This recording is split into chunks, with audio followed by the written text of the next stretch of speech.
Congratulations, you made it to the EXFIL.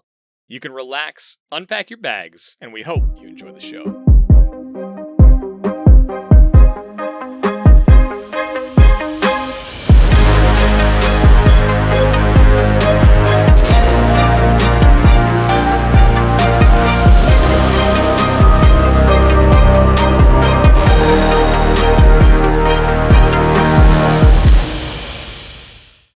Hey there, Mike, aka MTBtrigger here, and with me as always is my co-host Ronal, aka Eric, and also joining us is another XP Media podcast host, and if you've been with us since the beginning, we've got a returning guest from episode 2, or third in the podcast feed. From before we even had a name for the show, we were doing it on our old general podcast. The1Heart is back with us, joining us again for episode 23. But if you are brand new, welcome. This is an Escape From Tarkov podcast where we talk about all things EFT, and our goal is to get better at the game, and we hope you do too. But welcome. So, we're roughly a week into the wipe, and holy cow. Fun, frustrating, different. We're going to get into all of that, but first, let's get a couple hideout keeping things out of the way. And the first and foremost, the best thing you can do to support the show, share it with a friend or somebody who's thinking about picking up the game, or if they just pick up the game and you're getting all the questions that we're probably all feeling right now at the beginning of the wipe. How do I do this? What are the traders? How do I make this gun that I just found? All of that stuff. Let them know to come here and let them know about the Discord as well. It's an amazing community of you all and super helpful. Other than that, you can like, comment, rate us on your app of choice or YouTube. And then for those of you that are looking to directly support the podcast, we do have the Patreon up as well. And thank you so much for our current patrons. If you're looking to engage with me or chat or talk, whatever, the best place possible for that is Twitch. Stream a couple days a week there, starting at about 1 p.m. Central most of the time. And it's at MTBtrigger. I'm MTBtrigger in Discord, MTBtrigger on Twitch, Twitter, Instagram, wherever you can find me. That's pretty much the only place you're going to see MTBtrigger is on all those. But yeah, Ronal, Kev, how are you guys? Ronald, I'll have you let everybody know how you're doing, how to get in touch with you, and yeah, we can kick it over to Kev. Sounds good. What's up, everybody? Doing pretty good. It's been an interesting week in Tarkov. I'm sure it has for all of you as well. First of all, hideout keeping stuff. If you're looking to get a hold of me, you can definitely get a hold of me in MTBtrigger's stream. I usually hang out there when he's streaming and talk to people as we watch him own everybody in Factory. Or you can also hit me up in Discord at Ronal, top into the host section. Find me there, send me a DM. We're all in Discord, let's be honest, way more than we want to admit these days. And then, of course, if they have something more official that you don't want to send in Discord, you could always email the show at xpmedia2020@gmail.com.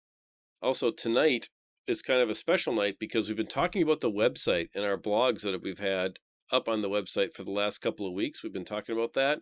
And we still want you to go check that out if you haven't already done that. But the author of those blogs is The1Heart. So we're very excited to have him here. So if you love that, that's fantastic. Let him know. If you don't like it, just pass on by. No, just kidding. Let me know. He wants to know too. Yeah. But I read those, But we're very happy to have Kev doing something that he's very good at and writing those blogs, using some of his professional skills for the XP Media blog. So we're pretty excited about that. So with that, I'll toss it over to you, Kev. How you doing? How's your week been? Good. Like everyone else, wake up, go to work, and then get to like your real job now is Tarkov and this wipe. So you're at work, but you're planning your next run. Like you were saying, outside of Tarkov, places you can find me, you can read those blogs. I should probably write more. I think these guys in this call right now will be the first to let me know that I need to write more.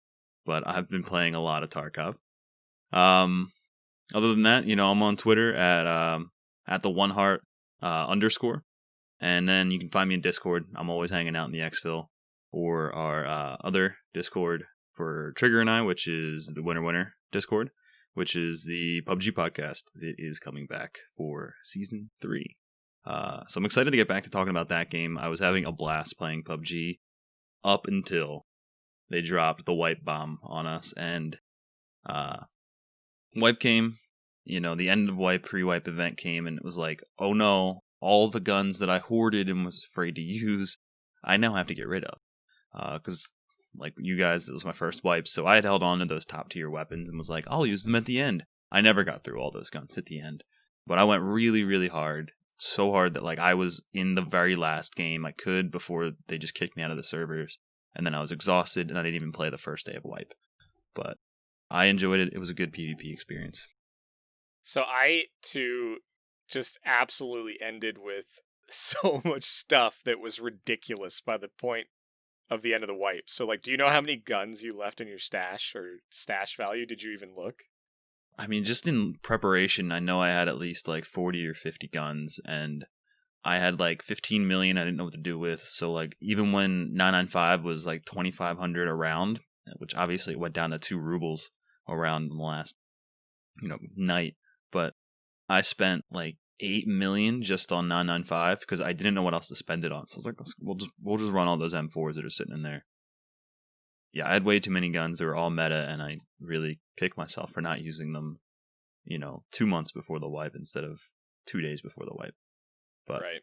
That event was fun. That was a blast, and it was nice playing customs with like these crazy scavs and playing everyone just completely kitted. I know that gets drawn out and tired for people who are good at it and have all that stuff earlier, but for those of us who hold on to it, it was fun to play with. So I think it's definitely something for the more average player or the newer player to enjoy and prepare to become more of a Chad.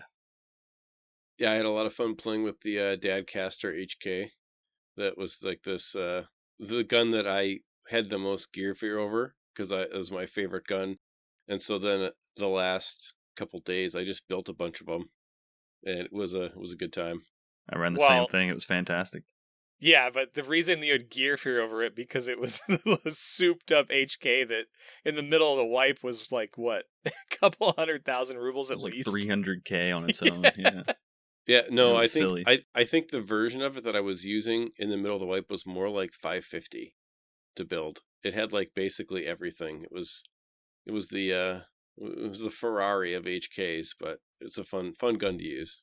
And I remember when you got it, right? And then you had the preset and then you built a bunch of them, right? And it was, I don't even remember. I just remember you had a bunch of them. And then there was the point where, we started doing some of the harder tasks, and it's like, gear fear is such a real thing. And I just sort of forgot about it. And I just think back to that gun and how stoked you were on it when you found it. Because I remember it was an interesting time before you found that gun, and then you were running that, and I think it was an M1A or something else that you were running, and I got attached to the AK-74M, which I'm looking forward to unlocking in the new wipe. But I don't think we're gonna dig too much into the pre-wipe event.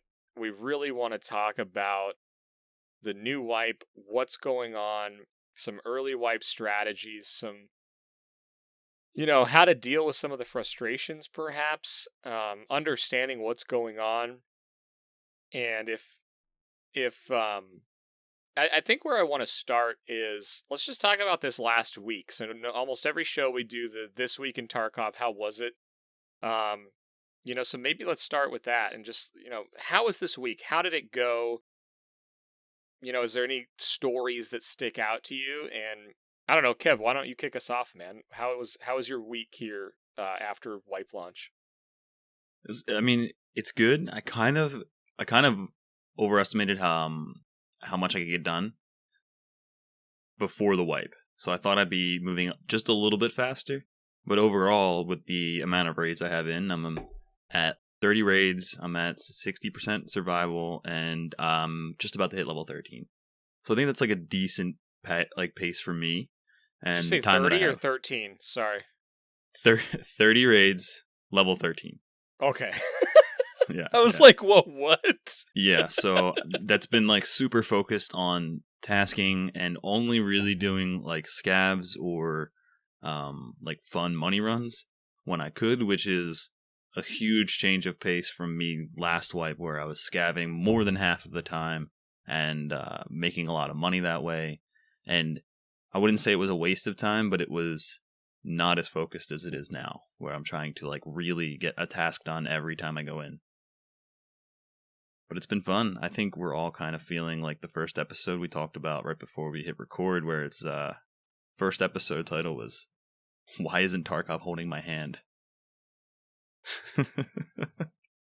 It's crazy, right? Because this is the thing that keeps coming up, and I think one of the things that, again, like I talked about just the thankfulness on the episode ago or two ago of just this idea of understanding other play styles, play times, all of that stuff. And the more I dig into like my stats on Tarkov, the more I start thinking about how everything's being effective. Because, like, I don't know, you talk about number of raids and that kind of stuff. So, and again, as of right now, so it's 12.6 wipe, came out a week ago as we're talking. It's going to be a little bit more than that by the time you hear this, but I have 73 raids in. I survived 38, so I have a 52% survival rate, and I'm level 21. And I think I would kind of echo what you said. Like, I planned to put in a bunch of time, and if you're a week in and you're like, holy cow, 73 raids, I had actually planned to put in a boatload more time than I did. But my 5-year-old broke his arm riding a bike, so that knocked out one of the afternoons I had set aside. My sister's wedding is actually coming up, and the craziness going on in the world right now, and we hope you all are safe, but that's sort of changed a bunch of plans and had to have a lot more conversations with my family going on, and that's eaten up a few nights as well. So I have more playtime than most, I'm aware of that, but I was planning to get a lot more in. So for me, I actually echo the same sentiment, but it's relative to my playtime that I had scheduled for this. Is I thought that by the time we recorded the first episode, when it fell, that I was going to be closer to level 30 with more like 100 raids in.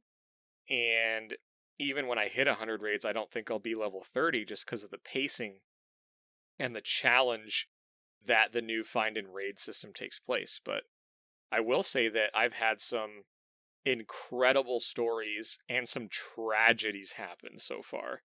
The first time I had 2 find and raid gas analyzers, I decided to go check the stash at Emercom right by the EXFIL and got headshot while I was prone looting that stash, and I had no idea how hard gas analyzers were going to be to find. So that was my tragedy. And then I've had crazy stuff happen, like when I was able to get the pocket watch task done on the very first attempt, and I was owning, like I had a Mosin and I was killing scavs and players left and right, and I finally get to the truck, open the door, unlock it, and as I'm unlocking it, I get shot in the back by a scav from that concrete tower. And I immediately, like, my entire life left my body. I was just like, no! I got all the way over here. I killed all these people. And then somehow, as soon as the unlocking mechanism stopped, I was able to scope in and just one-tap them with a Mosin, grab the pocket watch, kill a few more scavs on the way out, and got out. And so I've already had some of the most memorable experiences in Tarkov in this early wipe. And I'm super excited to dig into it. So, like, Kev, have you had anything like crazy cool happen so far? Yeah, well, before we get into the crazy stories, I mean, I'm kind of interested to see how Ronal's early wipe has been going too. I mean, we got, you know, I'm at 30 raids, you're at about 78. Yeah. Our levels, I think, kind of reflect that with a mission focus, right? But that's us like specifically grinding the missions and planning out like how can we do 2 at once? How can we min-max our time, specifically around missions, not making money or anything like that? So I have a question for you both. How often do you play with other people? Every raid, pretty much. 1 to 2 people, usually. that's a harder question for me. Not as frequently. If I do, it's usually like planned out on a stream, or it's because somebody needs help with something, or like I had a key. So I'm going to think about it while I answer. Like, one of the cool things that's happened is because once you take a key into a raid, it's no longer found in raid. And now that key is useless to you other than selling to therapist, but it's more useful to your friends who aren't on that task yet. So one of the things that's happened for me, and I've done a lot of, is pass on my keys. So like Kev and Tisdale, if you know Tiz, were doing some tasks and shot me a DM and were like, hey, do you have this key? We need to do this. And I did, and I had already done it. So we went in a factory raid, I dropped the key, and then they went on their way after that. So we partied a bit. We partied a bit. Yeah, we did. Server. We had a great factory raid. That's right. Yeah. Cleared out the PMCs and then farmed SCAVs for quite a while, which was great. Yeah. But overall, I play solo probably 80 to 90% of the time. But you've also, Trigger, we've also talked before about your large amount of FPS experience too, right? So that definitely translates to that solo play. Yes, to make it more efficient, and that's awesome and great. So my raid so far, my wipe so far is 50 raids.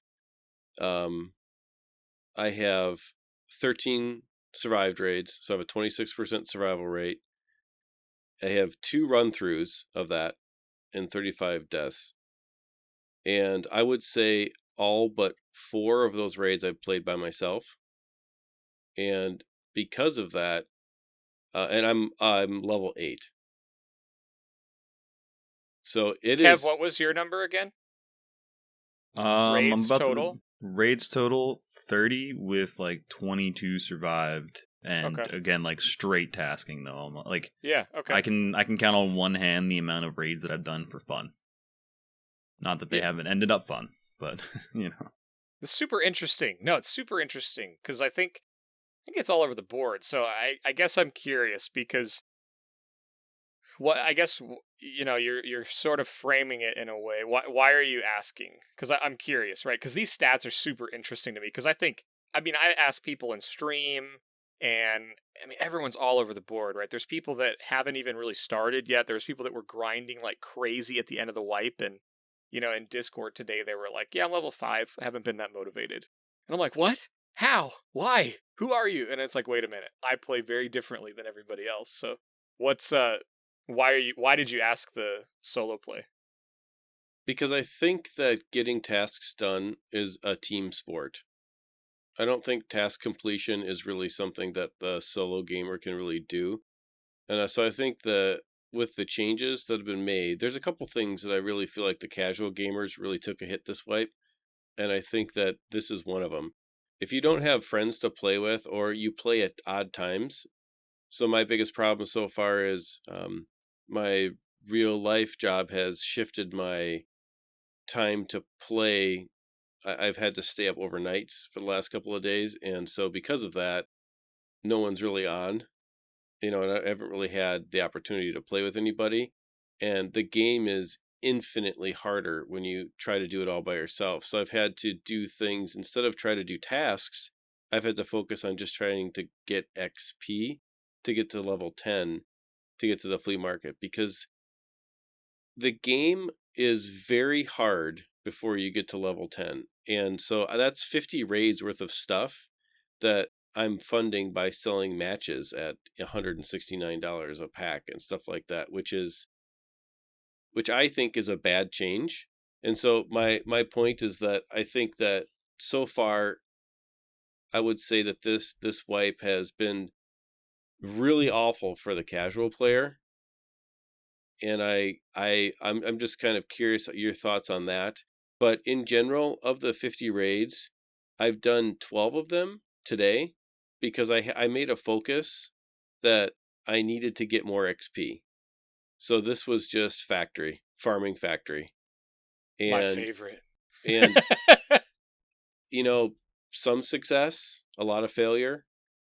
But at the same time, it's the only way to really get XP to push over that hump. I don't think there's a good reason why the flea market's locked behind level 10. With how the game is right now, I don't see any reason why it's locked behind level 10. I don't see any reason why it's not locked behind level 1, honestly. But if you want to make the argument for it being locked, 5 was good, because the casual player is not going to be able to get enough gear to sell to traders to fund their progression in the current state of the game. Because I mean, I'm feeling it. I'm used to having a lot of money, but I'm struggling with economy because I still have to buy guns and buy things to use. And then it takes, 40 minutes to go do a scav run. And if you die, right, then you're out the time, plus you don't have any money. It's kind of a repeating cycle with Tarkov, right? But if I had the flea market, the stuff that I did get, I could sell for a lot more than the traders would buy. And it would balance off that amount of gear that I'm losing versus gear that I have to keep going with. And so it's really interesting. I would say I'm not actually enjoying myself right now at all. And I don't think the game is fun in its current iteration for people who are maybe not the best at FPS and more casual. And I think that group, it's probably the silent minority, maybe. I don't know. Maybe there's nobody else like me out there. But if there's one other person, that person and I are not enjoying it with the changes. And so I'm, with all that being said, what do you guys think about what I just said? I actually agree with almost everything that you would say. I mean, I've thought a lot about how this will affect the casual player base, right? Because we've talked about it on a few episodes now. A lot of people have opinions on the find and raid changes. And I guess what I would say is I was expecting to have like an 80 to 90% survival rate, because at the end of the wipe, that's kind of where, if I was focused on stuff, that's kind of where I got to. And this may sound crazy, but I'm struggling. Now, I've made good progress. My stash value, I think, is okay. I've done pretty good on tasks. But I'll say this. The new scav pathing, the early wipe, which I've never experienced before, and this find and raid change, like, I didn't realize how much I relied on flipping items. I didn't realize how much I relied on making trades and then selling those items on the flea market or buying stuff from the flea market, etc. And I don't think that surprises me. I think when I hit level 10, which again, I was able to do pretty quick, right? And I went into factory early to farm, and without the factory key, I struggled. Like, I seriously don't think I survived a factory raid under level 7. Like, I had to get really lucky. I had to go in there 5, 6, 7 times before I was able to secure the gate 3 and get out. But I do think that these changes punish the casual player right now. And the one in particular that is ultra punishing is the level 10 flea market requirement. Because you're sitting on a bunch of items that if you do get out of raid, yeah, you can level up your traders. Yeah, so you can get some rubles that way. But even my economy right now, like if I log in right now, I have just over, I think, let me just tab over. Like, I think I have just over, I have a little bit over 1 million rubles liquid. And I have a fair amount of guns and stuff like that. But I just think to some of the tasks that I just had to do, I had to get 6 of the AK-60 rounders.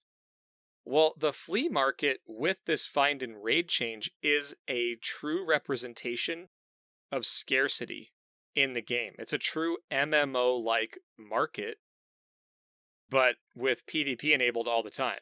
So everybody wants to maximize their rubles, so they're going to take advantage of that. So these 60 round mags for AKs are going for 100 to 130,000 rubles per magazine. And I bought 6 of them not too long ago to get the task done, and then you get 3 back, and you can sell those 3 back. But that put me down to 500,000 rubles, which again, being used to staying over 20 million rubles just a month ago and being able to buy and do whatever I wanted, it's a struggle. I have to constantly think about everything that's going on. And then the piece that you sort of alluded to, the FPS skill, I know right now that I have been able to save myself just on my FPS skill alone and my hours in FPS that I don't want to say that other people can't do, but I don't think everybody playing Tarkov came from playing 2,000 hours of PUBG, 10,000 hours of Counter-Strike and all that. So yeah, man, I think it's rough. I think it's the flea market. I really do. I think the find and raid change is interesting, but the flea market is like, I don't know why it's still behind level 10. I just can't get my head wrapped around that. I'm gonna hard disagree on like all of it. Actually, I've been loving it, and the 1 through 10 grind was a grind, and it helps to have some friends for sure. I think that 2 to 3 sweet spot is great for Tarkov, in terms of balancing comms versus the brutal nature of like not getting your gear back because you died. Like the biggest thing is like if you're the only one that dies in a raid, it's not that much of a loss because your friend probably hid your stuff, and so you're gonna get that back in a day or two. I think the biggest change though is that we go from the end of the wipe where we have a canted sight and a long range so we can handle like every situation. We have bullets that can get through anything and armor to back ourselves up. I mean, we are just so well set up to be a super soldier, and then you go and you're like, I got an SKS with iron sights and stuff.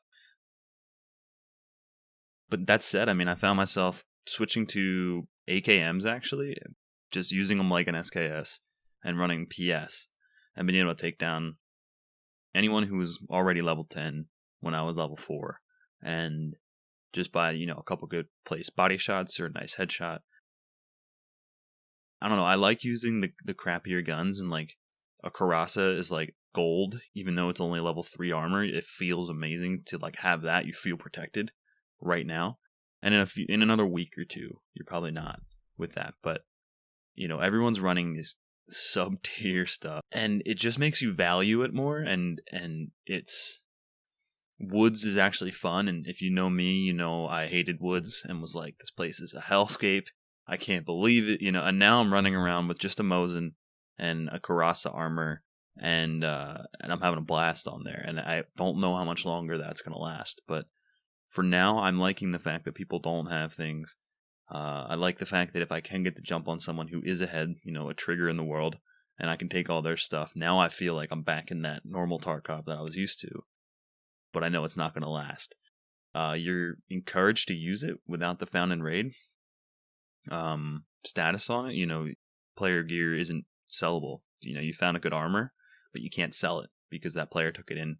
It lost found and raid, and so now you're just stuck with an ABS rig or whatever. And it's like, well, I better use it. Maybe I'll save it for a week or two. I currently have one that I got at level 5, and I haven't found a reason to use it yet because I haven't found a gun to pair it with ammo to pair it with, to make it feel like it's worth it. But I have that there, and it's some good storage, so like not too worried about it. But I'm enjoying this like ratty little early wipe. It doesn't mean you have to be the quote unquote like rat there, but you are playing with early game stuff, and you're not spoiled by the crazy amount of gun attachments. It's just like a unique thing that I didn't get too much of in the first wipe, and now I'm really experiencing it, and I like it.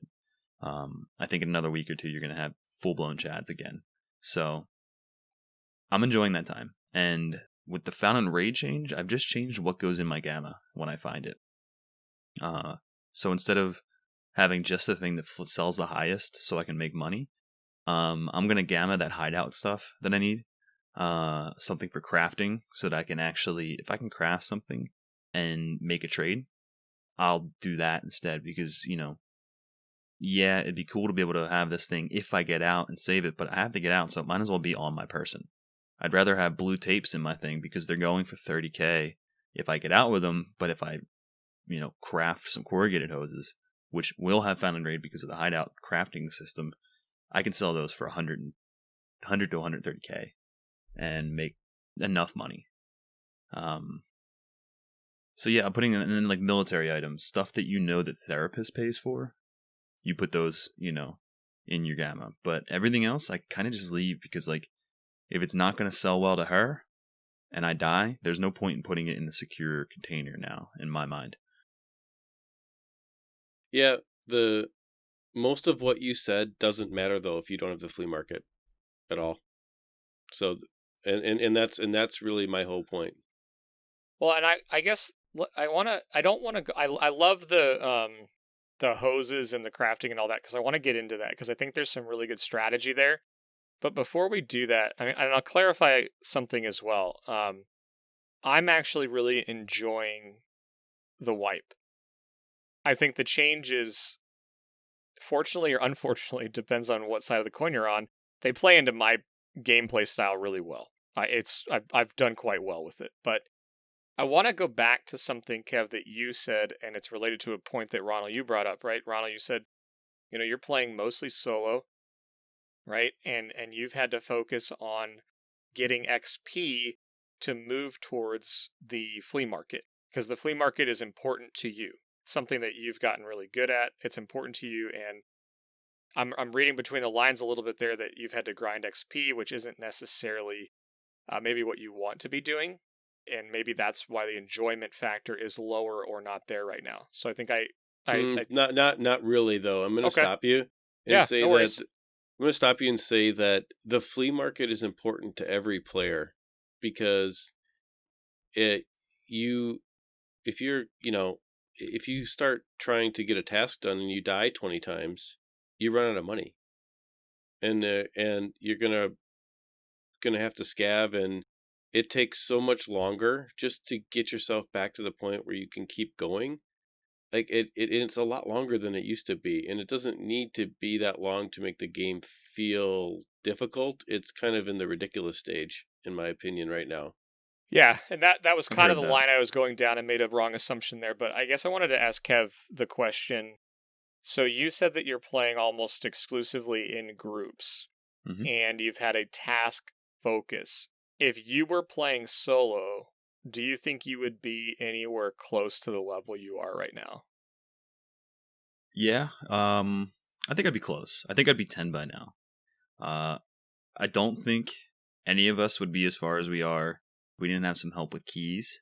Because the things that I'm struggling with are just the RNG of keys, the RNG of finding a gas analyzer or the flash drives. Those sort of things are really all that's been holding me back. So getting a key from a friend, whether or not you can play with them or not, has been helpful. And I've been lucky to find most of the keys that I needed, but I've gotten one or two hand-me-downs from you at this point for keys, and already am passing that on to other people. But in the same sense, it's, a lot of times if it's just me and one other person, I'll usually try and take the lead on that one this wipe, which I was following a lot last wipe, which isn't my playstyle.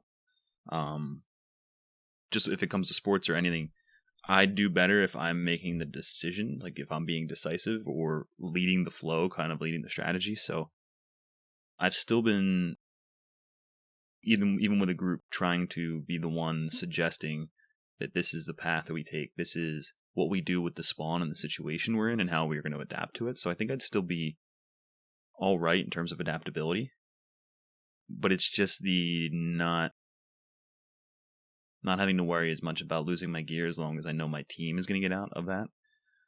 But that said, I still have too many guns, just like last wipe, because of the team play probably. But I just have too many guns. So if I was dying more as a solo, I'd probably just have less guns, but I wouldn't have less money. I hit my poorest point yesterday at level 12, simply because of the found in raid kind of status. I had kits, I had loadouts, but I was down to 4K, literally down to 4,000 rubles. And it was because I put all my money into the hideout and into questing stuff. So it's the found in raid that I think is keeping people really poor. What makes the flea market so powerful is being able to play the way you want in terms of your loadout, having the site that you're most comfortable with, having the armor that or at least provides you with that like security kind of blanket, I think is important to a lot of players, including myself, like feeling comfortable. But using a really random 8R with like the ugliest sight I've ever seen in my life, that's been fine. Using iron sights has been fine. Using the paper thin blue armors and stuff that like scoffed at last wipe has turned out to be fine because everyone else is kind of using crappy ammo. So I don't think like there's enough people way ahead yet that make early wipe not fun, and it's the scrappiness and kind of the desperation of players, you know, having that guy like, did he leave? Yeah, I think that guy just left his friends. Jesus. Well, I guess we'll try and loot, and then you go to loot and you get capped because that guy really just dipped, healed, and completely relocated and got you on a kill. Or they did just leave, but it just feels more scrappy, and I think the flea market part extends the early game, which I think is interesting and unique, and in another month it won't be there anymore, and we'll be kind of bored. Or not bored, we'll still be working pretty hard, but like, you'll just lose that. It's just it feels special to be in this early wipe time, and I appreciate it. You know, and what, I don't totally disagree with what you're saying, but I think you represent a group of players that play together, and you're not having the experience of the group of players that don't play with other people. Yeah. And so I think it's a totally different experience. And I think that based on kind of what I've gone through doing this, it's needlessly punishing. So there's a line between fun and just uninstall, right? And I think they pushed the people who don't have tons of people to play with or play at odd schedules, however big that group is, I think they pushed them towards uninstall really hard. And I think that it wasn't necessary to save the fun for the people like you that play a lot and that have friends that can play a lot, or to save the experience of the super chads and the streamers who complain about everything. I don't think it was necessary to push that gray line of the game mechanics so far away to make the game fun for everybody. And I really think there's a segment of players, I really do feel this way, kind of talking with people in EXFIL and just random samples of people. I really think there is a silent group, however large they are, that are really struggling right now. And they're struggling because the changes that were made just don't make a lot of sense when you really get down to it. Because what you're talking about being scrappy and using guns and using armor and this, that, and the other thing. And that's not at all what I'm saying. That's actually totally irrelevant for my point. And I think this is a good distinction to make, because it's not the guns or the armor or whatever. It's the ability to go find a book of matches and a cricket and whatever and sell it to have enough to fund a play style that you die more. Or maybe you're still learning PvP. Maybe you're still learning how to PvP, right? And you need more money to fund that learning. And that does not ruin the gameplay of the people that are good at the game. And so I understand the change in raid, the found in raid change. I'm okay with that. But moving the flea market or really any ability to make currency to stay even engaged in the game so far out for casual players is a mistake. Tarkov is going to learn a lesson that a lot of games learn. When you kill off the casual player base at the expense of whatever you're listening to, the game dies. And I really don't want that to happen, but I think Tarkov is going to learn a lesson with this. Yeah, I think, and we don't really have a definition around casual player.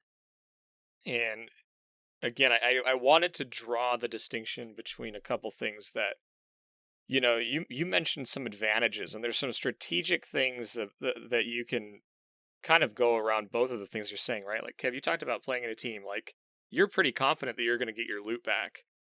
If when I'm playing solo and I die, I basically count on not getting the loot back. Mm-hmm. Now, I get a fair amount back, but I never get the gun back. The gun is always gone. Like, if I'm factory solo, gun's gone. You know, even really wherever I die, unless I know I died to an AI scav, which, you know, it's happened a few times this wipe, you know. I've died to AI quite a bit, actually. I don't know what the percentage is. They are aiming for heads and chests like crazy. That's another topic for another day. It feels different, right? It feels different. They are not blacking limbs as much. They are just shooting you in the chest with their crappy shotgun. But because we only have a pack on that's level 2, yeah, you're done. You're donezo. Yeah. So I think I might sometimes some days die more to a scav than a player because they just don't miss. And they see you through a bush. You're waiting for them to pop out of the bush. They're like, I don't care. I'm going to shoot you through it, you know? Right. But I just think there's some real advantages to playing with people. And there are some real disadvantages to playing solo early in the wipe. And this is my first wipe. This is all of our first fresh wipe. So this is kind of like raw feelings and emotions after playing for a week. And I've just talked to a lot of people that are talking about, like, you know, hey, I used to do money runs on reserve, right? So they, of course, what do? They start the wipe off, they get their pistols, they go to reserve, and they get all this stuff, and then they die. And they've got all of this stuff that used to be valuable on the flea market, is kind of valuable to the traders, but not really. And it's not found in raid because they die. Mm-hmm. And now their way of funding their economy is gone. Right? And you don't Eric, have your keys. I know that's not your way. You don't have your keys. You don't have your Red Rebel to get out, so you have to hope that you have a big enough rig in your inventory already because you can't buy a bigger rig. And then you have to go and, you know, shimmy through the manhole, you know. So I think that everyone's playing differently. Everyone's playing different. And I think maybe you're playing different. Eric, I know you're playing different because you're having to focus on XP. I'm playing different. I think all of these changes have forced playstyle differences, but you brought up a point, and it is. I think there is a lesson here. I think that the find and raid changes, I do agree with you on this, that those changes may be really good for the long term of the game because it creates a true scarcity. It really makes you think about what you put in your gamma. Like, I had a point today where I had a T-plug in my gamma. A T-plug, right? Mm-hmm. Probably the least valuable item last wipe that you'd never picked up. I didn't even remember it was in a task. They were so easy to figure out. Now you're on farming part 2. Because I need exactly. And you're like, I need 4 of these. Right. So I had a T-plug in there over, I had green gunpowder in my bag and T-plug in my gamma, right? That's how focused I am on tasks and what's needed there. But you need to have that found in raid, right? You need to have it found in raids. So that's where I would just go put I would still have the green gunpowder because I can trade for an ammo case at that point. Yeah, you know? And see, I hadn't even really thought about the fact that if I die, it doesn't matter. Yeah, what's going to be useful upon death? Plug out. Yeah, that's true. What's useful upon death? So that's like a lot of the shift in thinking for me.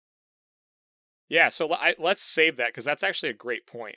But I want to wrap this point up, and I mean, may not even be done with it. But my whole point, though, is that I do think right now the person with a low amount of playtime, right? Casual doesn't necessarily mean skill, right? I think someone with a lower amount of playtime that isn't playing a ton in the beginning of the wipe or is just playing some hours here and there, and primarily maybe a solo player. I think people that play in groups, even if you like just have a Friday night squad or whatever, I think there's some real advantages to that.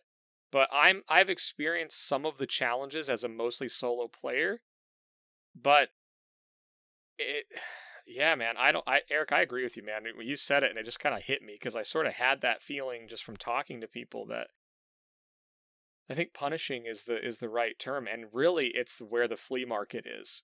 And it being moved to level 10 is just super challenging with this change. And it's, yeah, I don't know. It's not a complete thought for me, but I do think right now that that's the thing. I think if flea market was level 1, I think it would change the whole dynamic, or even level 2, like force someone to get a level. I don't know. but I don't think it's teaching players anything. I don't think it's doing anything other than saying, like, you know, you've probably have it figured out how many hours you're going to have to grind factory with subpar gear at this point to get to level 10. Yeah, but you are correct. I have figured that out, but I don't. I think the original voice in the community of the flea market is so expensive and all these things or whatever. I don't think that really matters. Like, so the whole motivation for making the change was wrong, and that was my point before the wipe. I am on record in one of the EXFIL episodes talking about how scarcity is going to make everything more expensive, like those 60 meg cases you're talking about. And on top of that, people are going to hate it after a while. Right now, it's still pretty fresh. But on top of everything being more expensive, you are broke, or you're almost broke, or it's very hard just to get to level 10 in the first place. Right? So like, in the episode feedback, and I'm okay with it. You can say I'm bad at the game or whatever. You can, I mean, I can take the shots. I'm talking about this because all of our episodes and our whole show, the premise is that we talk about what is successful and we talk about where we're struggling, right? So this isn't a show where we just tell you all the things that we're awesome at and then, expect you to be in awe of our greatness. We try to talk about what it's really like, right? And for me, at 50 raids, dying 35 times, and still at level 8, like in the middle of level 8, I still have another, like, maybe 18,000 XP to go. That's a pretty steep hill to climb. Like, right now, I'm out of armor. I have no more armor. Mm-hmm. And I've got a bunch of pistols left and three guns. So then you go scav, right? And you get whatever you get from scavving. Okay. So let's say I scav and I pull out an 8R if I'm lucky, or an AK or whatever, right? But I don't have any money to buy ammo or extra clips. So I just get whatever the scav had, right? So at this point, I still have to do that. And the amount of time it takes for me to set up for a raid let's say it takes me an hour and a half to set up for one raid. That time investment, then, if I die in that hour and a half again, I see people uninstalling, and it's needlessly punishing. And I see people uninstalling, and I could be totally off base. And if people want to, reflect on that, I think that would be a good, like, talker for our community, because I'm sure everyone's going to have a different opinion. And Kev, I appreciate your, I'll say, totally, opposite opinion of mine. Like, I appreciate the fact that we're talking about it, because I think there's a lot of different perspectives, right? And I think that's good. And I know that there's going to be a lot of different opinions. And I just wanted to make sure that when we talk about the wipe experience, we didn't just focus on how successful or moderately successful everyone is. We need to recognize that there's all different kinds of players playing, and I think that people appreciate that about our show. And that's really all I had to say. I agree with it. I agree with what you're saying there, because it's how, I guess my question, and maybe this is just a question, more of a generic question, but I truly believe there's a lot of people in this scenario. I actually know there are. I've talked to quite a few of them. And I think one of the biggest challenges with Tarkov, a hardcore game, and to some extent I experienced this on PUBG as well, but it's really challenging to not be in a good spot in the game. Right? And it's the same with any MMO, WoW, whatever else. So I don't know, man. I'm sitting here wondering, like, how do you manage this? What's the strategy? I know people are in this situation. I really do. And there's a bunch of little strategic things that I'd like to get in and talk about. But yeah, I don't think talking about the struggles, and again, I also like the fact that that Kev is like, no, I disagree, man. I'm in a different spot, and that's good, because yeah. I am too, but I was able to out time, I would say. I was able to out time playtime my struggles thus far. And I can say that pretty honestly that there was a few points where I was in a rough spot too. I had low ruble count, but I was able to be like, all right, I'm gonna go run scav on cooldown for a night while I'm editing, right? So I ran scav cooldown solo and literally just farmed up money to the point that I had like 1.5 or 2 million rubles because I was going in once every 30 minutes, just quick money runs. And that's not a reality for everybody. So, but hold on, there's a good point there. Yeah. Before level 10, you can't do that. You're not going to get 1 million rubles from scav running before level 10. Sure you can. I did. I did it on interchange. I had 1.8 before I hit level 10. Yeah. Well, most people aren't. I would, if everybody can do that, I would be shocked. Honestly, I had to adjust what I was looking for sure. And I was definitely looking for certain things that I could hold on to that were small, like keys, that I wasn't going to use and sell. That was for sure. I was waiting to get to 10 to sell.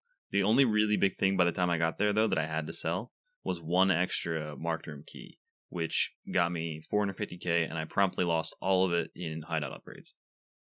Right. Because again, I might have had enough money to go and build the gun that I wanted, but instead I ran like the no sight AKM a few more raids because I had stuff upgrading. Because I'm pure, like last wipe I fell into, I'm not good at PvP. I don't understand what's going on. I'm gonna scav and make money, and I'm gonna scav and make money.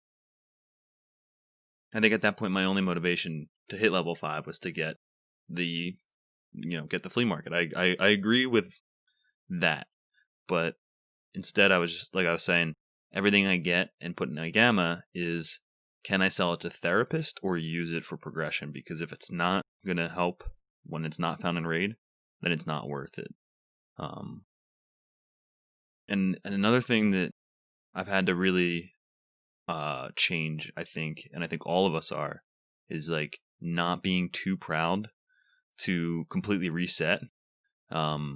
If you get the item, that one item, I've never wanted to like leave more just for one thing, and it could be that T-plug like you're saying, because oh man, I haven't seen these and I've been looking for them for 2 days, and like I know this thing only sells even on the flea market for 3k, but it's part of farming part 2, and I know I only have one more thing to get there.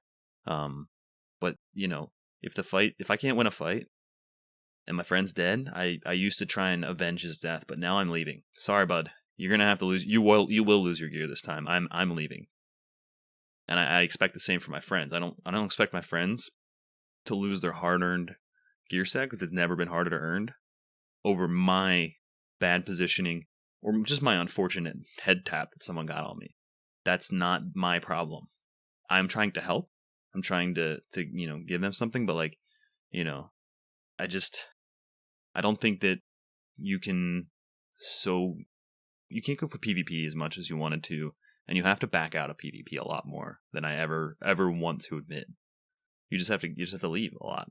And I think your experience is totally different because you play with people all the time. It's a lot different playing with another person. Yeah, but have you backed out of fights on your own? I mean, the other thing is... Oh, yeah. Yeah. I have EXFIL'd what you would consider probably to be ridiculously early on purpose just to get stuff. Yeah. And I have no problems with doing that. Again, it just comes down to, it's a numbers game, and there's different skill levels. And I just think that there is a group of people like me, and it's okay that I'm not like you or Trigger, and I'm good with that. I just think there's a group of people out there like me, and I'm hoping that they, take a little bit of hope, because I'm not uninstalling. I'm going to get through it. And I look forward to talking about when I get through it to give some people some tips. But like Mike said, I had to make some conscious choices to play the game differently. And I think that a lot of people are probably faced with the decision, do I want to invest the time in this or just not? And that's the That's the consequence of the decision that Battlestate's design change is putting on the casual player.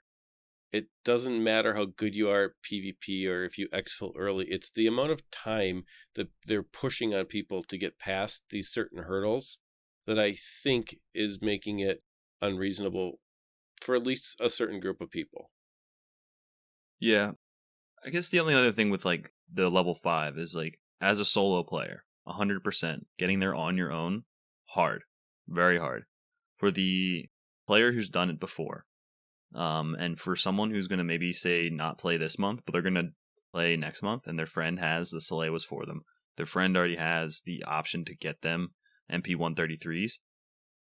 I have seen people who've never played Tarkov get level 5 in a night, and they don't understand or appreciate any of what's going on when they hit the new wipe, and suddenly your rich friend who gave you everything isn't helping you anymore, and now you're like, how do I use the traders? So I think like I've learned how to use traders more, and I wanted to talk about the way that you said you were trying to solo and get your XP, which was going to factory just to get a lot of like scav kills and stuff, right?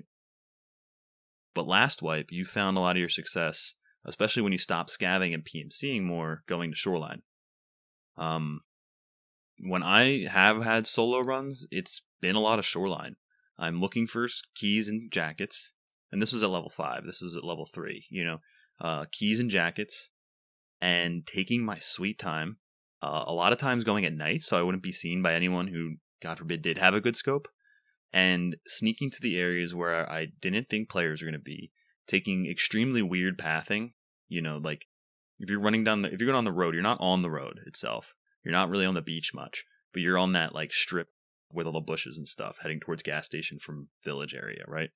Instead, I'm like taking the ridge or coming at just an off angle, so I don't have a chance to run into somebody, and I'm focusing on slowly getting my kills and on the scavs, looting up that extra loadout and taking that out and using both of those. I've been avoiding factory because it is a meat grinder, especially when you don't have the gear to back it up, and if you don't have the armor to back it up. So I think like, I just wonder if that's like not helping too, because every time I've gone to factory, it's either I get out by the skin of my teeth or I just die, because it's just a harder map, in my opinion. It's harder for me. I have a hard time with that. So, honest answer, how many hours do you think you have to play each day that you put in like a week? Where am I supposed to go right now? We're all stuck inside. I think like next swipe, if we have some less social distancing, I miss going to the bars, man. I miss going to the park. Yeah, I miss going to concerts. I want to go to a barbecue with family and friends. But as a single guy with no kids, yeah, I'm playing a lot of Tarkov, dude. Like, what else am I supposed to do? No, it's good context though, because, and I'm glad you brought that stuff up though, because if somebody finds this a couple months from now or 6 months from now, it's good to know that we're right now everyone's is at home, but it still doesn't. It's a good question actually. I don't even have a commute. Yeah, what is it? I don't even have a commute to take the hour out of my day there, right? I don't have 9 hours of work, considering the commute time. Right. I wake up, I sit on my computer, and my day ends, and all I have to do for my commute is take my HDMI cable and switch it to my computer from my laptop. That is my commute home. Like, so yeah, I'm going to eat dinner and like take a shower, and then I'm going to be on for 4-5 hours. And if I really want to grind, I'll stay up way too late, and then I won't play the next day because I'll be exhausted. But yeah, I mean, I'd say like 4 or 5 hours at a night with nothing else going on. But I can't wait for next swipe when I know I'll be further behind, but I will have a social life again. And holy crap, I need that, Right. So yeah, I expect things to be harder next swipe. If everything stays the same, or I had to restart tomorrow and I could go out more and have like, go to the gym and stuff, like God knows I could go to the gym. Like if I can do, like, it's just going to be different. Yeah. If I have less time due to family commitments or social life, like whatever, it's going to be harder. Yeah. This would be a different conversation if I didn't have time to plan beforehand. I'm not planning, I'm planning every wipe. I'm planning every raid, after that. I'm trying to figure out, like, I'm going to hold this one so I can string on that one. Like, yeah, it's a different story when, like, there is work and Tarkov and like really not much other time, like other things to distract me from. It's different. So it's a different story. in a given week, would you say that it's fair? I don't know. And I'll give my numbers too. I don't think if you play 1 hour a week or 40 hours a week, I don't think there's things wrong with that as long as you're taking care of business, right? Your responsibilities and all that. Yeah. Crap. But is it fair to say that you put in, I mean, right now, do you have your 20 hours a week? Is that fair? I'd say 20, maybe like 30 on wipe week for sure. Okay. Like wipe week, and like I think even next wipe I might plan I'm gonna have an extra weekend. I'm gonna take that weekend off of going out. If I don't have a wedding coming up, if I don't have a major life event for me or a loved one, well then Tarkov's a major event. Like that is the event. So like why not take advantage of it and put some time into it? But that doesn't mean that I won't change my priorities to not be gaming and then not have the time to do what I'm doing and get the progression that I'm getting. But I think I'd still try and think about it solo, with a squad, with time, without time. Now that I know the difference between scavving a bunch and like going for money compared to focusing on missions and hideout upgrades, I think I'm going to focus on missions and hideout upgrades every time I wipe my account or the game wipes my account. Because I've found that as hard as it is, like, you feel like it feels more rewarding getting something done and hitting that complete thing. So that kind of drives me to keep going. And, you get some extra stuff with the traders. You get to level 10 a little faster. I do think it's changed the way I play because now I'm questing and I used to hate questing. Well, and I have time to do it right now. Yeah. And I think that's, I love that for a couple reasons, right? Because you talked about what you're doing strategically, both in-game and out-game, as you're thinking about what you're going to be doing and thinking ahead. And, again, it's early wipe. It's our first time doing it. I think all of us are thinking about it a lot more than normal. But I think it's really a good thing to draw this correlation here. And it's not even a correlation. I think it's just really good points. I think that the fact that you guys disagree and I'm somewhere in the middle is actually why Tarkov is such a unique topic. But Eric, in a given week, even right now in the first week of a wipe, and again, you already alluded to having some interesting work circumstance, but how many hours in a given week do you normally have to play Tarkov or game? So is it fair to say, Kev, that you can put in right now between 20 and 25 hours a week? If you yeah. More on the weekend and solid 2 to 3 in a given night. Yeah. So that means in a 4-week period, you're going to be at that 100 hours probably, close to 100 hours. Yeah. This wipe for sure. Yep. And I know the concern has been that the game will get old and people will quit because there'll be nothing to do in 3 weeks. Right? So that would mean in 100 hours of gameplay, that would be enough time where you would get bored with it and probably want to switch games to something else. Or it wouldn't hold your attention. Okay. So we've kind of established that's the amount of hours that, let's use that as like a benchmark, right? So if I can play 4 hours a week at this point, I'm probably doing well. And I have to prioritize that 4 hours in the most efficient way possible. So that means that for me, I'm literally looking at months before I catch your 1 month of gameplay time. And that's the reason why I don't go to Shoreline and spend 45 minutes doing a scav raid, because it's just completely impractical. And so what they did was they took people like me, who, unfortunately, I do have a family, and I do have a job, and I do have That's not unfortunate. Jesus. Unfortunately, dude, your kids are going to watch this one day and be like, wow, I'm all right. I'm picking on your word choice, but I feel you. And because of having all of life commitments, right, I know there's a group of players like me that can play 4 to 6 hours a week, are going to take literally probably 3 or 4 months of progression time to catch up with your 2 of less than a month time. So when we're having this conversation about where the pain points are, you guys just don't experience them at all in the same way that this group does. And I'm just in that group. Yeah. And my point is to say that I don't know how large that group is, but anecdotally, I've run into a lot of people and had conversations with more than 10 people who are in the exact same spot as I am. And what I'm trying to figure out is, did they changes that Battlestate made to the design of the game, I think, are pushing my group of people that I'm in right now away from the game. I think they're going to get to the point where it's just not worth the time because it's supposed to be fun. You don't want another part-time job. And I think that's kind of the risk that Tarkov is running.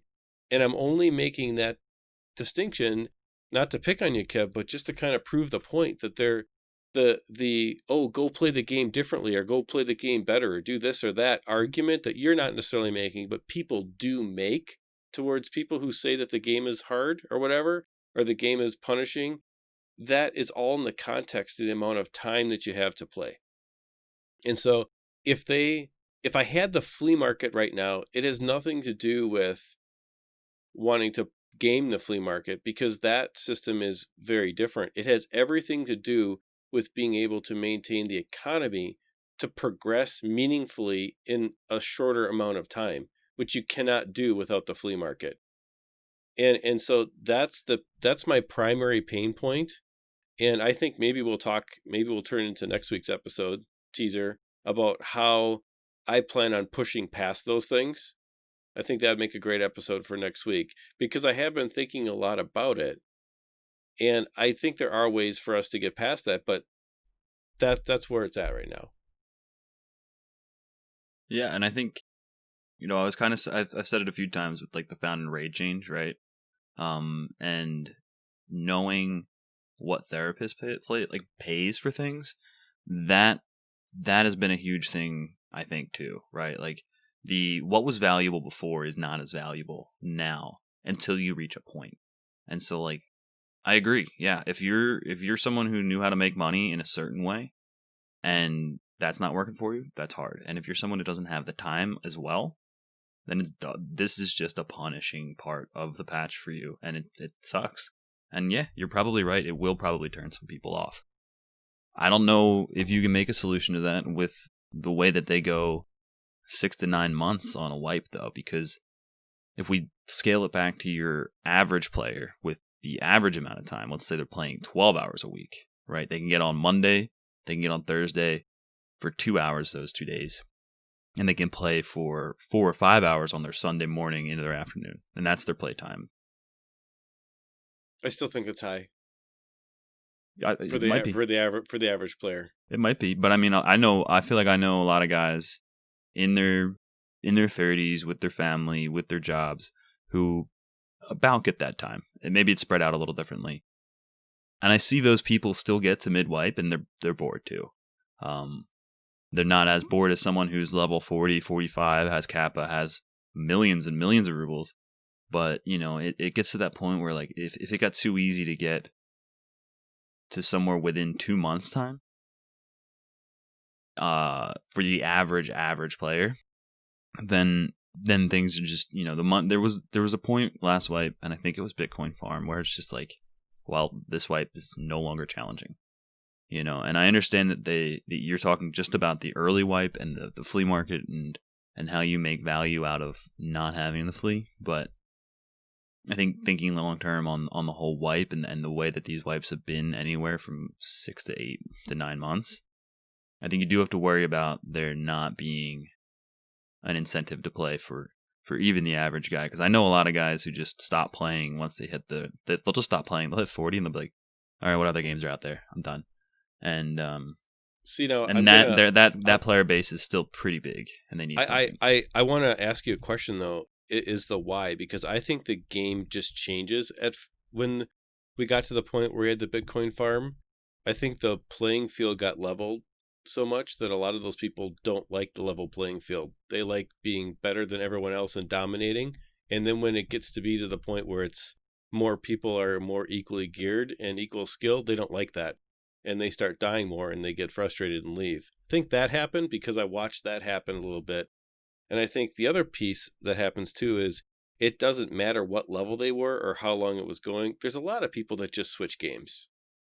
So if it was, whatever, they'd switch games. But I would say that I had a lot of fun in every phase of the first wipe we went through. And when I got to the point where the economy was not an issue, and given the amount of time I have to play, it didn't matter. I could actually enjoy the game, whether solo or with my friends, and I could afford to buy the guns that I wanted and buy the gear, whatever, when it was just slicks and EXFILs and M1s with thermals and whatever. But because of the hideout economy, it allowed me with less playtime to be competitive. That is not a loss to the game. That just means that the game equalizes out. So what? So I didn't have 150 million rubles, but at some point it doesn't matter. At some point it just makes it so that everyone can enjoy the same level of gameplay. And I don't see, I disagree with, I don't think that is a bad thing. And I think that there are a lot of aspects. They're putting so much MMO into this FPS, and we're crossing two very different types of player bases and ways of thinking. And because of that, the FPS guys are not used to what MMOs are. And when you have an MMO, you can't wipe an MMO like this, because the people that come from playing MMOs are like, okay, I just realized that none of this matters. The amount of time I'm putting in is not meaningful. So why should I play this game? And the FPS guys are just like, great, I'm going to go run around and kill some more people, and then I'll just progress my character again. And, it's just another season, because you're used to that in other shooter games and things like that. And Tarkov has a great opportunity to attract a more diverse player base. They can really pull from both groups of people. But what they have to realize is that punishing the MMO side for the sake of the FPS side is going to turn the game into another FPS that just dies and goes along the wayside with all the other shooters that have died over the years. And I don't want that. Like, I am saying this because it's not that I'm mad that I can't progress or not progressing fast enough. It's because I have a desire to progress. So having not enough time to progress, but having the desire is terrible, right? And having the game artificially hold me back just for the sake of holding a player back is bad game design. And that's kind of where I've gotten to this week with my analysis of Tarkov. I guess I just feel like I've seen that sentiment from the PUBG side with no gear and no progression. And it's just the fact that, like, damn, this game is hard. And these people have all this time just time, not gear, just time, knowledge of, like, I can rotate like this, get this stuff. And yeah, you see people who don't have the time, and it takes them a year to get this just to the point of playing in an environment. And to a degree, I'd say you're absolutely right, because what are we looking at with PUBG? We are looking at. I was wondering if you were going to go there. Oh yeah, no, I'm not like this blind. I'm not gonna like go so hard on my point that like I'm gonna like forget the things that PUBG's doing wrong and the hurdles that they're facing. Right? I'm sure Trigger and I will really get into that, but I just understand, and I think it's like you just kind of have to like tell the person in that situation, or at least I've had to tell people in that situation, like, it will get better, but yeah, this game is just hard. And like, I think PUBG just really was a struggle for me for so long that it bred me to liking the suck of a game. I mean, I came from console. I never used a mouse and a keyboard. And then I was playing against 1,500, 2,000 hour players. I was getting killed by the likes of Choco Taco and Hambino. My idols were just destroying me, and that was where I had to cut my teeth. And it's just, they are making it harder to cut your teeth in Tarkov at the beginning of a wipe. I agree. And it's hard. And PUBG did turn people off with that. Tarkov has exploded, and exploded right after money got a little the economy was different last wipe. It was the richest wipe of all time. And now it's the now it feels like the poorest wipe of all time. But before any of us picked up the game, I have people who have done this a million times say there was no flea market. And people played. And that probably didn't, the game was small at that point. I don't know if that's because of bugs or because of no flea market. I don't know the answer to that. I just wonder. I don't have the answer. I expected this wipe to suck, and I tried to plan for it. And yeah, having a squad, having the hours to put in because we're in a freaking pandemic is like playing in my favor right now. And having the mindset. I think mindset, though, has just been important for me. But I see what you're saying. I do feel for people with less time and with less shooter experience. It's not going to like carry you through with your crappy gun or something. Like, I understand. I don't have an answer for it. So I will say that for me, it's not a mindset thing. I have played MMOs that are harder than Tarkov. I have wiped on raid bosses in WoW for months. And that is playing every day with your friends. Sometimes every week, I should say, with your friends, sometimes 3 or 4 times a week for maybe up to like 16 hours total a week for months and not progressing past the thing you're trying to do. And that takes more dedication than I've seen from any FPS player in my entire gaming career at this point. So it's not a matter of mindset for me.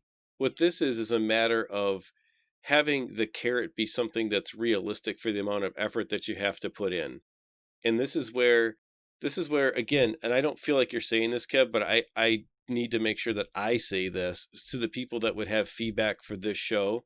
I'm not saying, don't come to me and say, well, just get better at the game. That's not what this is about, really. This is just about making it so that if you want your game to survive, Battle State, I'm going to give you the one thing you need to have your game survive. You need 90% of the player base to be a bunch of casuals that come with money and spend it on your company. If you don't have that, you will have a bunch of great people that burn out every 6 to 8 weeks, just like happens right now in Tarkov. We watched it happen in the last wipe. A couple months in, all the people who had time and had the experience and were good at FPS got sick of playing, and the casuals stuck around for the whole wipe because they were grinding their way incrementally through the game, playing it, and getting a little better with the little bit amount of time they had. And punishing that group that stuck with you for the longest time makes no sense to me at all. And I think that they just don't understand that yet. I'm Trigger, laughing. You've been quiet for a while here. Well, it's great to me. Like I'm okay being a spectator sometimes, right? And I think that seeing you guys start, I don't know how big the camera is on this, but seeing you guys start out here and move closer incrementally is cool, right? Because it's a conversation, it's not a debate, and I really like listening to that. And again, we always get feedback when we talk about PUBG on the show, but I'm gonna go there, and PUBG really was a hard game. It is a hard game, and it's really hard to get into. You alluded to that. It is. Tarkov is a hard game. It's hard to get into. I find it really interesting that after a decline in player base, that PUBG has made significant changes for the casual player or the new player to come in. They've brought in bots, which, as any Tarkov player knows, bots can be really challenging. They can 2-tap you in the thorax, dang it. But not these ones. Not on PUBG. Well, I know. I'm saying, but they'll learn, right? They'll tweak them. But my point is, they're bringing in bots for the casual player. The bots aren't for the veteran PUBG player with thousands of hours. You can't argue they're for the veteran player, except for getting a game to start, which is fine. But my point is that it seems like, to Eric's point, PUBG is learning the lesson, or learned the lesson and made some changes for the majority of the player base, or the average player that's playing. I don't know what the average amount of hours per week is, but it's probably somewhere for a gamer, like somebody who's playing a fair amount of games, or would say, yeah, I'm a PC gamer. It's probably somewhere between 8 and 15, and maybe that's high. I don't know. But it's, it's not 30, it's not 40. that's definitely a more of a hardcore casual, right? Maybe not streaming for a living, but I'm in that same boat, and I do stream a fair amount, but I have a family, so I'm in the probably 25 to 35 hours a week, and I have 5 days where I can stream for multiple hours, right? So I'm a hardcore casual, no question about it. So it's just really intriguing to me that this is where the conversation, we didn't plan any of this, for crying out loud. I was talking about all the things we were going to do to get better and all of that, but maybe we all need to get back on and talk about all of our strategies and stuff. But to see to see this conversation go the way it did is fascinating to me, because I see a lot of people having fun, and I see a lot of people that are struggling and asking questions, right? The general chat in EXFIL has been filled with everything from like, oh my gosh, like, how do I do this? Where do I go to find a gas analyzer? Where do I go to do this, that, and the other thing? Because in the last wipe, it just wasn't that hard. Because, I don't know, most of us, I think, started mid-wipe, and by then, the people that were already playing the game for a couple months when we started in December, they're not running around Ollie anymore. You know what I mean? So yeah, I could go in Ollie and loot the whole thing clean. And so this wipe, I'm like, yeah, I'm just going to run Ollie. Well, I go to interchange the first few times this wipe, and it was just like, there's a lot of people in interchange trying to get hoses. Ollie is a war zone, right? It's a totally We were warned. We were experience. warned that Ollie would be a war zone, but we didn't believe him because it was a ghost town at that point. Right, You're right, because of my previous experience. So all of it said, yeah, I think if I had to really take an honest look at everything that was said, my own thoughts, and then what you guys have said about it, I have to take a look back at the flea market and look at the one major thing there where they made a change where it was going to be level 15 at one point, and then they knee-jerked it back to 10. Right? And if there's just this like arbitrary carrot of having access to that it doesn't even seem like Battlestate really understands where they want that thing. And I don't know that Battlestate had any idea the effect that this find and raid change was going to really have on the player base, because it has changed a whole heck of a lot. I've played with people that play 20 or 30 hours a week. They're hardcore casual gamers in PUBG and Tarkov. And just yesterday, I found myself explaining why they had items that they couldn't sell on the flea market, and they were like level 14. So we read the patch notes and we do videos on it, and we stay up to date on this. But how many people were running raids? I still think there's going to be people that hit level 10 and they have all of this stuff saved up, and they're going to be like, wait, what? Why can't I sell this? Or why isn't this worth as much as I thought it would be this wipe? Because if you saved all the chocolate bars that you found, which I'm still saving them, but I'm saving them for different reasons, they're not worth anything yet. Because no one can make, no one can use that to make sugar, to make moonshine. So no one cares about it. The market value is gone. So you're like, wait, but that was my bread and butter at the end of the wipe. But now it's like, no, you want blue tape, and you want wires, and you want tubes, because you're going to make corrugated hoses and sell them at 5 times their balanced out level once everyone's done with it. Right. I think it's about how many wipes you have, too. How many wipes do you have under your belt? I agree, and I think this is sort of just, again, and you called me out for being quiet, and it's a lot to do with just, I think this was a fascinating discussion about how big a change to an MMO, FPS, hybrid, whatever you want to call it, can really make. And they made a couple changes in a short amount of time that really drove some of this. So what I really want to do here is, do we have any closing thoughts on the painfulness, the struggles? Because I think where I want to move after that is just to talk about some of the things we've learned, maybe some lessons learned, and maybe the strategy associated with that. And we're going to do a little bit condensed, and we'll talk more about it next week. But let's any final thoughts on the pain points? Because I'll be honest, you guys had a great conversation on it, and I didn't mind really sitting on the sideline, because it I really did enjoy that, and I mostly appreciate that you guys come at it from, you guys hard disagreed. You even said that. I hard disagree with basically everything you said, but you talked about it. And to me, that's actually some of the best conversation around this that I've witnessed thus far. Yeah, and I guess I would wrap up my thoughts with saying that all of that being said, I'm still hopeful for the game. So I'm not uninstalling. I'm still playing.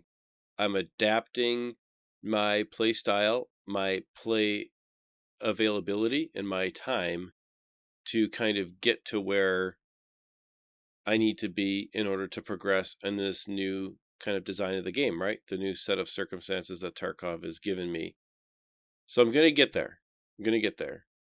I think one of the best things that can happen when you're in beta in a game, and this game still is in beta, is to give constructive feedback and not just to do complaining or anecdotal feedback or whatever, just kind of.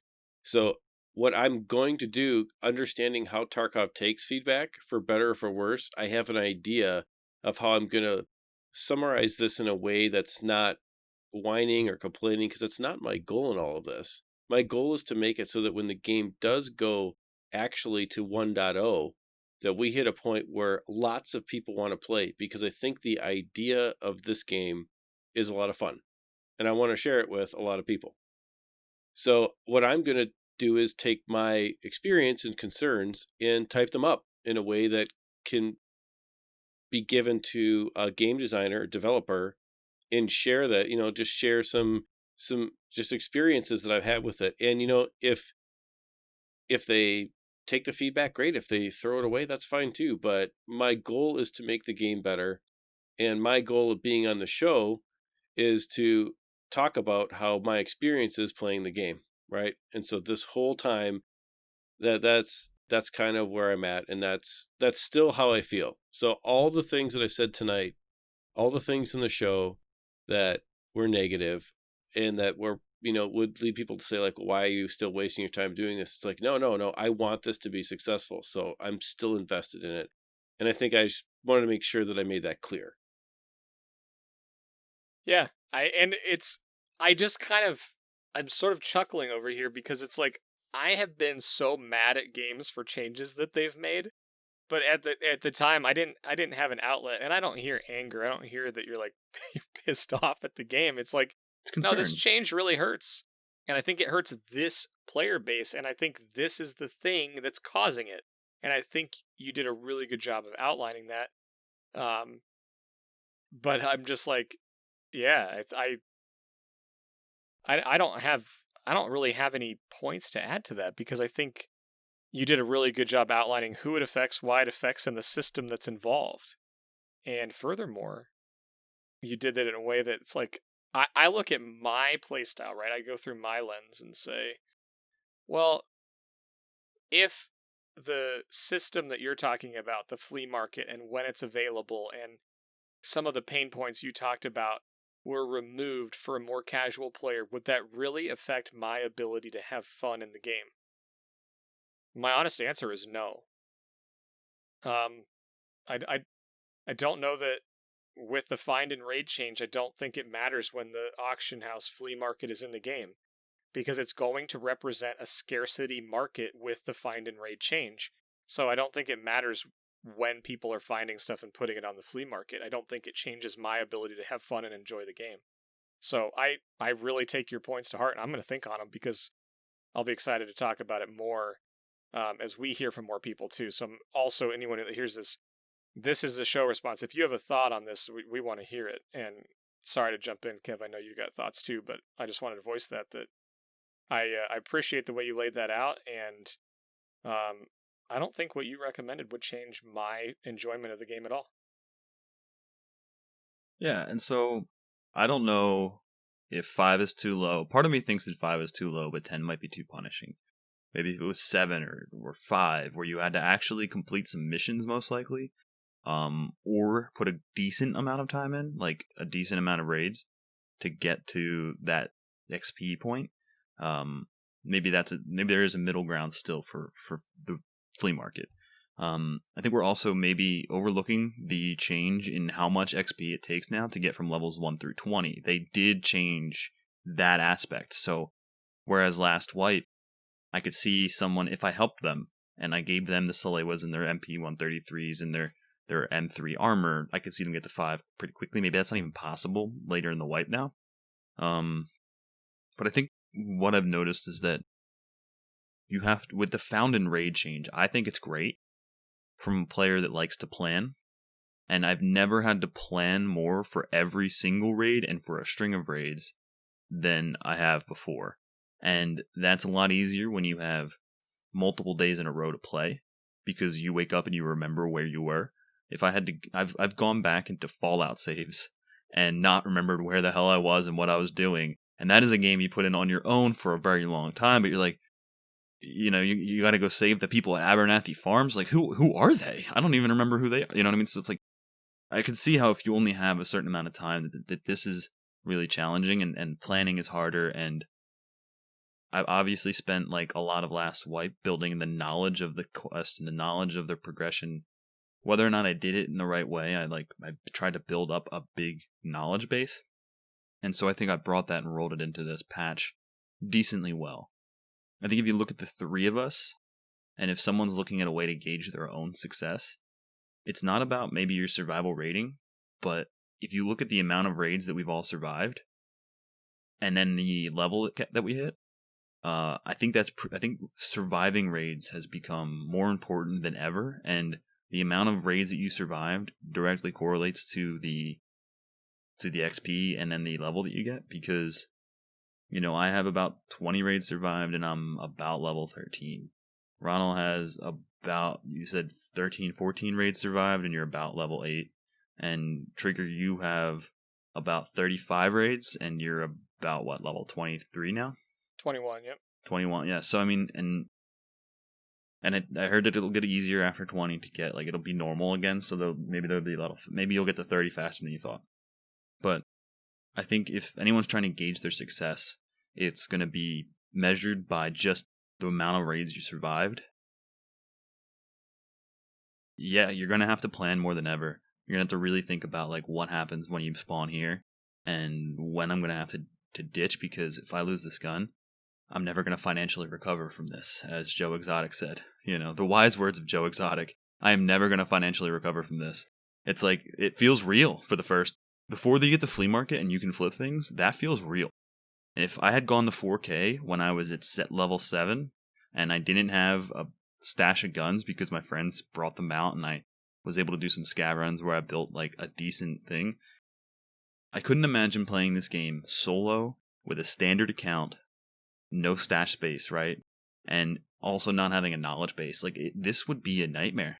It would be a nightmare, but I think it really requires a lot of planning and a lot of knowledge. You're gonna have to use if you don't have the knowledge base, you're really gonna have to lean on guides and people who made things to try and alleviate that burden for you, for sure. This is a hard patch. I like the hardness of the game, and when it gets to the point where there's nothing that's hard and challenging me in that respect, like, I'm not gonna challenge myself with just PvP. It's gonna be the tasks and stuff. So it's a different mindset, and yeah, I don't know. I guess that's it. I'm gonna have to plan a lot more. I think your lessons there are good, right? I appreciate you taking that the lead that I gave there on lessons learned too, because planning is really critical. And I guess for me, the thing that I really like and have learned too is survival's key. You know, everything I'm doing is to survive raids. And that said, there's been times where I needed to push XP. There's times where I needed to push tasks. And the raids that I didn't survive were the ones where I had to get out of my comfort zone and go try to do a task. And I maybe tried it 2 or 3 times in a row, and I had to try it different or unique ways. And it wasn't always good. It wasn't always pretty. But I've also learned a lot about the trader items and how little I knew about modding guns. Holy cow. You know, they sell so much crap that I didn't know about. And I guess really what it boils down for me is the number one lesson I've learned is it's okay to play slower. I stop a lot. I listen. There's been times where I'll get something and I'll sit in a bush or I'll hang out for a couple minutes to let things cool down. You know, if I get in dorms, get a task and get out, I don't 10-minute just beers, sprint to dude. the wall. Yeah, exactly. I've been having a lot of 10-minute timer beers, or just put on some music, and I've seen people just chilling in a bush, waiting with chat, and it's like this is Tarkov now to a degree with Found and Raid. Right. Surviving is critical, and I think that's really the thing that I would put there. And we'll dig into this more next week because I think there are a lot of little lessons and specific ones we want to get into, and this thing took a wide turn, and I'm really glad it did take the turn. But what about you, Eric? Is there any lessons that have really, maybe they're new lessons or ones that you had learned previously in the game that are resonating with you right now? One of the things I appreciate about doing the show is that our perspectives on this are so different. And that means that we can kind of explore things from a lot of different angles. Because whereas you both talk about how it's okay to slow down, my biggest lesson was it's okay to speed up. And it's just playing the game totally different, right? And if I hadn't started speeding up, I'd be like level 2. So it's like there's certain things about the way that everybody plays and what everyone's comfortable with that you can't just go with a generic just do this and be successful.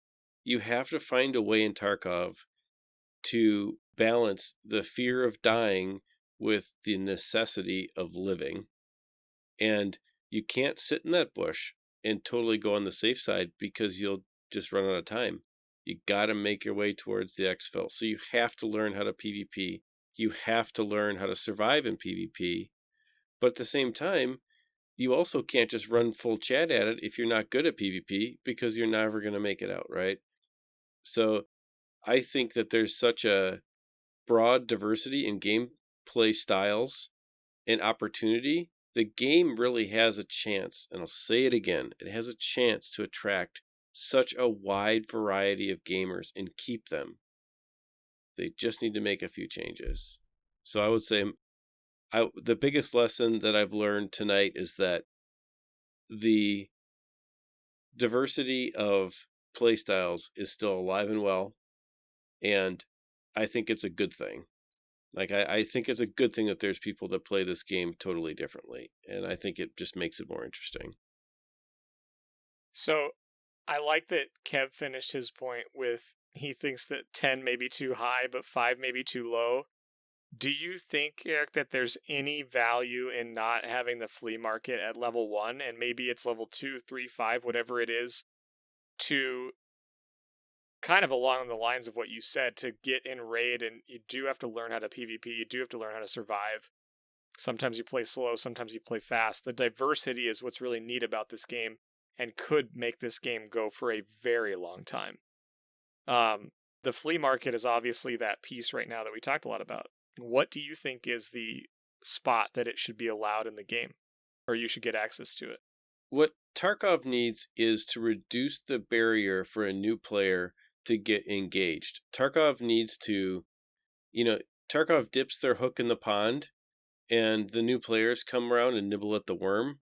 And Tarkov is lacking that thing that sets the hook and catches them in, right? And so Tarkov needs a new player experience, and a lot of other games do this. They have new player tutorials. Some games are tutorials. Some games are actually in-game early progression that is essentially kind of meaningless for the end goal, but gives you some early wins. Like, look at your typical MMOs. All MMOs do this because the systems are generally the same, but the implementation of those systems is so different that you have to learn their specific way of doing it. So an MMO will give you the first 4 or 5 levels teaching you how to do things. And Tarkov, if they had something like that, where they had, let's say, levels 1 to 5 were totally reworked, where the amount of XP that you got was really not really impactful for the Kappa grind and all of the stuff that's endgame kind of thing, but took a new player and gave them what would seem to a veteran player really easy wins, but to a new player would seem like, oh wow, I actually completed a task in my first 20 minutes of gameplay. And in my first 5 hours of gameplay, I was able to do 5 or 7 tasks. So now I understand kind of what the different tasks are, how to find the item, how to look for it, in a bush or under something, how to kill a scav, what the difference is. The mechanics of the game could be taught in a way that doesn't destroy the veteran experience, because the veterans would get through it so quickly. Or even better yet, if you've already played a wipe, you skip it. It just skips you. It gives you like 1,000 XP or whatever, and you skip all of it, and you don't have to do it. But if Tarkov had something like that, I think a lot of these questions would go away, and a lot of the... I'm trying to figure out how to say this. Like, a lot of the uncertainty about how to do things would be addressed before people really ever got into the game. So I think that the introduction design change, which is totally not there at all, and you can say, well, the game's hardcore, just drop it and go. I mean, maybe, but there's other hardcore games like that too. And I've played them, and I don't play them anymore. And it's one of those things where I think Tarkov has enough other compelling things at the end of the hardcore grind that they can make, that if they just make this change in the beginning, they will get people having the desire to grind through the actual hardcore stuff. Right now, there is nothing that creates that desire for a totally new person other than curiosity, or your friends are driving you to do it. And so that's what it's lacking. I actually love that point, because you put that, you didn't answer my question, but it's okay. I'm going to answer my own question. You put that in the context of something like the flea market, which currently has an arbitrary spot. And the truth is that if the game's too hardcore, the new player's not going to experience the flea market, right? If they get to level 9 and they're like, I can't sell anything, I can't make any money, and the new player leaves at level 9 and they don't get to experience that thing that could help, it may not be the only magic bullet, that's a fail, right? And I love that concept of a training or an initial task. And yeah, if you've completed a wipe, or if you've completed it before, you could just skip it. But it's things like, it just made my mind explode. It could be, loot a weapons crate, loot a scav, right? Loot a dead player or scav, survive in raid for 5 minutes, EXFIL successfully, right? Like, that's one of those things, like, you hear it from every new player. They drop into it and it's like, I don't know where the EXFILs are, and the game doesn't tell you. It says you need to go to this place, but you don't have a map, you don't have anything. But you could definitely teach a player without taking away the hardcore nature. That's an interesting thought. I like that. So, personally, after talking about all this, I would agree with you. It needs some kind of intro. I think the flea market's pushed too far out for no reason. I also sort of take Kev's point that maybe it does need to be after some sort of gate, so that it's not this carrot that you're like, oh, well, I can just sort of skip progression and just start selling and farming and learning one area and make a bunch of money. It'd be nice if you got a couple tasks done, got a few things done before you could just go straight to trading with other players. So that's also a good point, but I think it would play into the introductory tasks as well. So yeah, that's really cool. I like it. It doesn't help that the intro tasks happen to be some of the hardest in the game, and happen to be some of the most RNG in the game. How many people are still just looking for gas analyzer? Where are they? How many people were, I'll just take one of my friends who was level 8, but still was stuck on finding a 133 shotgun. He couldn't find a shotgun and extract solo for the life of him. It just like he would find it and he would die, or he would go through a whole raid, no issues, kill scavs, kill players. Even like he wasn't having like that much of an issue, but just his luck was not on his side, and he was losing his mind, like legitimately losing his mind. And 10 was the carrot, and I think he came close to being like, I'm done. And I had a lot of people messaging me like, this is too hard, or this is not fun. But then they got to 10, and like getting that DM, you could see the excitement through text. Like they were excited, and it seemed like the way I would read their messages is like it felt rewarding enough that now they're like, now I've bought in. Like it was so hard and discouraging that once they got there, the buy-in just came at level 10. And for me, the buy-in came on my first wipe at level 5. So maybe there's just a middle ground, and like every single wipe, they're messing with these dials and how hard things are going to be to see where they want to drop it and leave it. So, they tried 5, they thought about 15, everyone said, no, you're nuts. You're crazy. Do you even play your game? And then they did it to 10, and people are struggling now because now the wipe happened. And they added more XP that you need to get to 20.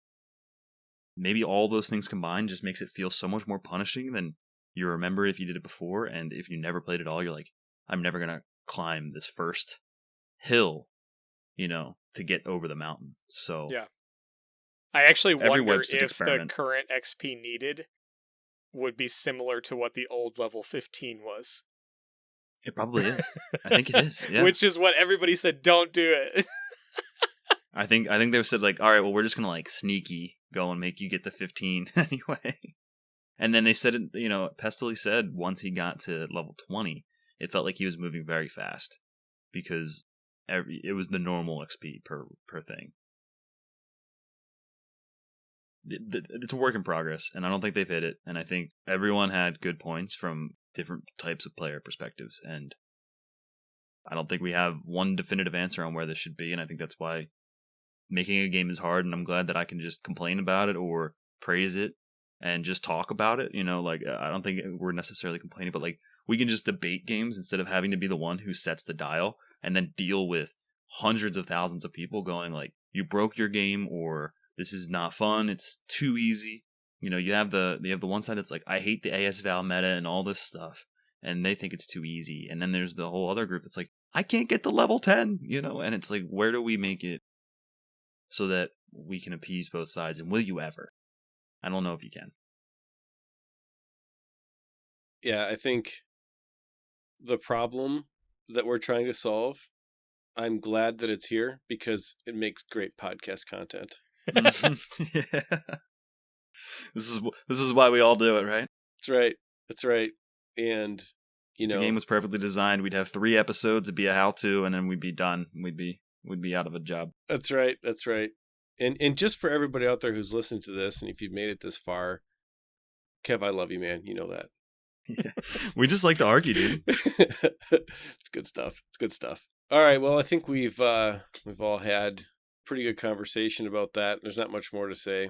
I will say as a teaser for next week, look forward to episode 24. If you're in the stream, we are going to talk some strategy things like we kind of alluded to beforehand, because we'll be farther along in our Tarkov grind. We'll be able to share some successes and share some, misses with everyone. So look forward to that. But if you've made it this far, you're starting to see the green bar flash on top of the screen, which means it's time for us to get out of here. Before we go, I want to say thank you for listening, and please, the best way that you can promote the show is to share it with a friend. The other way you can share is to give us a review on Apple or on Stitcher, on Google, on Spotify. All those different platforms have follow, review, whatever. Just please leave us a comment there. It helps the show reach an entirely new audience. And also on YouTube, if you could check out youtube.com/xpmedia now, where you can see the talk show version of this show. You can see Kev and I go at it with the virtual red versus blue tonight. All right, everybody. We hope you have a good week. I hope you're enjoying the wipe, and we'll catch you on the next one. See you, everybody. Thanks, guys. See ya.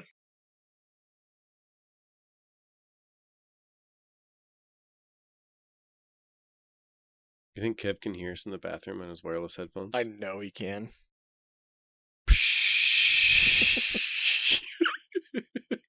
He can talk to us too, but he's not going to. It's really, I've heard him. It's like when or maybe it's when he's coming back. Sometimes you can hear him saying, "No, I can hear you."